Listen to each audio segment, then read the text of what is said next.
Right, zvinhu zviya zvatanga manje iko zvinezvi situation ya muZimbabwe zvivindi zviri kuitwa nevana veZimbabwe, so zviri kuita zvichienda next stage every day, vanhu vari kuita zvichingoita se stage by stage. Nhasi ndiri kusangana nenyaya panapa iri kuitika nezuro makaziva kuti President Mnangagwa vakaenda navanhu kuparliament kufarm kwavo handiti. So after vataura kuti I hosted parliamentarians at field day at Precape Farm where the first lady and I shared our passion for farming. Zimbabwe must prioritize food self-sufficient through water harvesting, mechanization and embracing new technologies to combat climate change. I urge legislators to rise above political differences and work together for national progress. Ndo mashoko akabuda achitaurwa na President Mnangagwa. But ndiri kuzoona vanhu vemuZimbabwe vane zvinhu zvakawanda zvavakatanga kuonesana navo ipapo.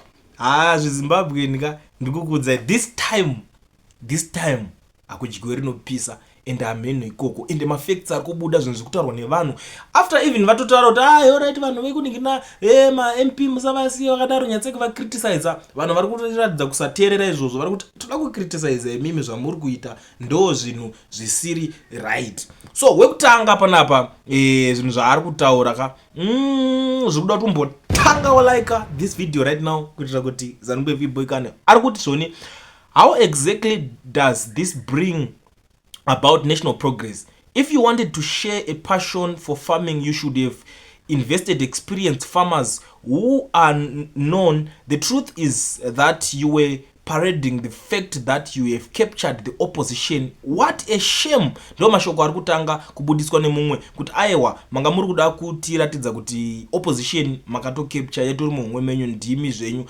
Umwe ari kuti passion ipiko if mune chenyu chamunoisa kana kuita everything is just done for you using the state resources. Saka passion yamuri kutaura ndeipiko nai va oppressor. Pari kunzi passion yacho yamukutaura ndeipi? Zvinhu zvinongoitwa izvi mune muchingoininga even kubva ukatarisa kubva pakanzi pakatotorwa pavakatowana famu racho ahedi uchatoona kuti zvepassion zviri kutaurwa dzinongoriwo nyaya dzekutaurwa. Mwari kubuda panapa pari kuti why don't you retire and concentrate much of your team farming if you truly have a passion for farming? Mkuru, you know what? You are Zimbabwe's biggest problem. After you are very pretentious and a pathetic liar, you fooled the nation and took us for a ride. Right, imwe ndo nyaya iri panapa. Kana mchiti mune farming, mune passion for farming, chisiya eka basa reo president, muite basa rekurima, muswera muri kumunda. Ndo zvinhu zviri kutaurwa nevanhu panapa. Kana muchiti imimi mune passion yekurima, passion iyoyo inoda kuti muswere muri kumunda muchirima, musiyana nezvekugara muri muofisi. Pomboiswawo vamwe vanenge vari serious nechibasa ichocho. Because zvimwe zvacho chokwadika vanhu vanotosvikawo pakuneta kakumana kuti vari pachingonzi ndine passion for chakati, yewe ndine chakati, vachingoudzwa propaganda dzekunyeberwa chete. Saka vanhu vaneta. Ndo nyaya hombe iri panapa amadzadiwa iri kutaurwa nevanhu kuti aiwa kana mune passion chisiyai muconcentrate nekurima. Ndo nyaya iripo. Zvakawanda zvanga zvichitaurwa zvimwe zvacho handinokwanisa kuzonyatsoda kuramba chingota deep chingodzikadzika nazvo. Munoziva kuti tingotora zvishoma kuti tisapedze nguva kuti tingozivisana chete zvinhu zvinenge zvichipisa zvinenge zvichiitika mumastreets. Umwe ambondibvunza sai why is it iwe unongo chingotora zvinhu zvinenge zviri negative about them zvavanenge vachiita pavanenge vachingotadza chete ndipo unongo chingotora sei usingatora pavanenge vachigona. Pavanenge vachigona endai munoona kuma channel avo vanokuudza ikoko. Ini panapa ndotoda pavanotadza ndo pandotoswerera ipapo pese kuti munyatsoona ende ndo pakawanda. Saka tinodhila nezvakawanda atidhile neshoma. Asi kana muchida kuona zvamunofungidzira vanogona ndo basa rana ZBC kwete panapa amundiudze zvekuita. So kana uchinge une something to say ndichasiya number pa screen idzi wobva wasendawo kune vane ma audios anything chine chichitika munyika. But zvanhasi da kusiya muchiteerera imwe audio iri panapa mozondiudzawo zvamuri kufunga kana muchinge mapedza kuteerera in the comment section. Hello, cool young man. Ndiribo. Inozi Mr. D. Bane mashoko mashomanana soka aneda kuti ningoti apa neapa so. Unozanza ndinoona inini kama maonere angu inini. Kwete aningi kana kuti naningi angu inini Mr. D. Mnangagwa afarisa. Vanhu vakapururudza mugaba chitorwa nyika. But all right. Chona very serious point yaari kuita. Akutiza ofisi yake kunoitira basa kubedroom rake, kudining room yake, kuparkland amene kukwekwe. zvoreve ndokureva kuti munhu haasi kuziva basa rake izvozvo. Unochiza ofisi wakuenda kumba kwako ndozvoratidza nyika yese kuti apa pasina. But chinhu chekutanga chandoda kuti handechekuti nyika yedu yakanaka, we are so soft, hatifananidzana namuzana nechichiti because medu muzvechokwadika munhu angagwa unouraya ende plus isi tiri magwara futi tiosvika kufa nekuti ine mazvake zvake. Nyaya iripo yandoda kutaura ndeyekuti mavhiza mapasipoti ekupinda mugreat Zimbabwe, kupinda mugreat Zimbabwe chero arimo anenge akupinda mugreat Zimbabwe because akubva muZimbabwe akupinda mugreat Zimbabwe. Mavhiza nepanodhindwa mapasipoti zvese, flag ina chiwenga ndiye akabata chiwenga nopinda chiwenga ndiye ane power yekumubvisa uyu semabvisiro akaita chi Mugabe. Then chiwenga kana abvisa uyu, chiwenga chapanyika mumaoko epofu kuchiita zvamunoda. Ndopa muchazoona kuti chokwadika munhu agara achidiwa nevanhu ndiani. Chiwenga akataura kuti ini zvekutonga nyika asi kugadzirisa chiwenga ndiye mambo paaripo paya, haazi benzi mudhara atoziva zvaari kuita ipo paya, ko ndiye akabata fulegi yekunopinda mugreat Zimbabwe chiwenga. Ende kunaka kwazvo vakomana dei upweri waidzokororwa vafana vari pamasoja ari kuchona chisojava ina ndingambomiridzwa komanda ini futi ndinayo mungatondiuraya nei ndatogemurawo kudhara, asi tengoda zvinhu zvine gwara. Ngatimbopa chiwenga ndiane fulegi, ndosaka ari kutyiwa ibhuru ramashanga ratonetsa irori riri kutsvakwa namunangagwa kuti riri kurara mudanga ripi.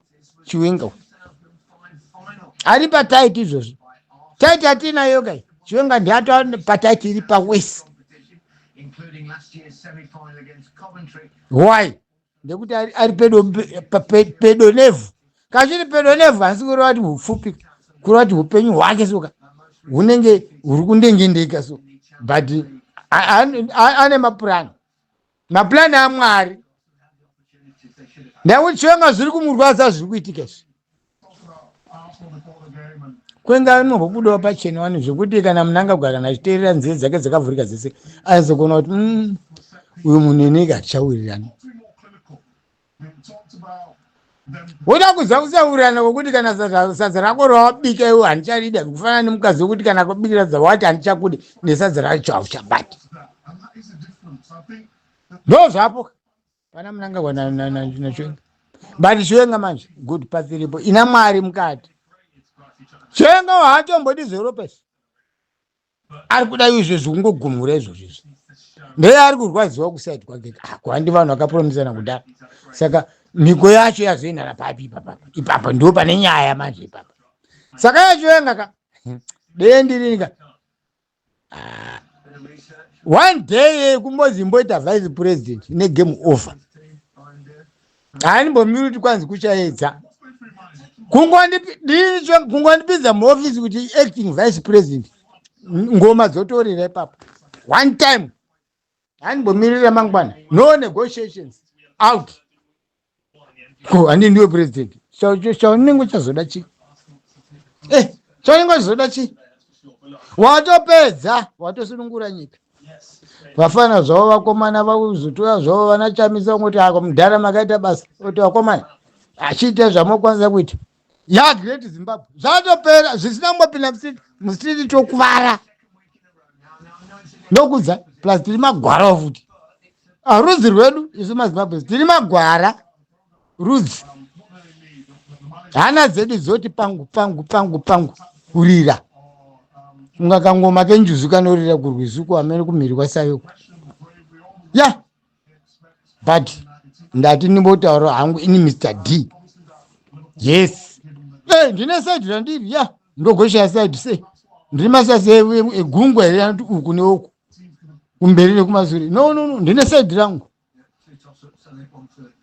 mukomana anobva kuti apinde bhadhi mudhara yakabata flag ngachisunungura abvise mbwai unotiza ofisi yako kana zvashata wakutoyambuka bhodha sezvawakamboita futi kupamazve zvino uko hapana anenge achizokudzora mune vanenge kuyambuka vakawanda ozagwairika dai so mamwe ese ari kumashure anongodaro imomo murodhi imomo ndo zvachaita vese vachatarainapa ivava vanhu vari kutikuvadza ivava ndataura Mr. D ndo mashoko angu iwo ayaya ndangozvifungawo nhasi yokomana semunhu wewo panyika anorwadziwawo vanhu votangira papi chimama ataura imwe nyaya yandanzwa nhasi gamba kwada kumboita nharo chimama akati unonyepa amupedzera zvese from A to Z chimama mukazi anotaura ya zvananzwisisa anotaura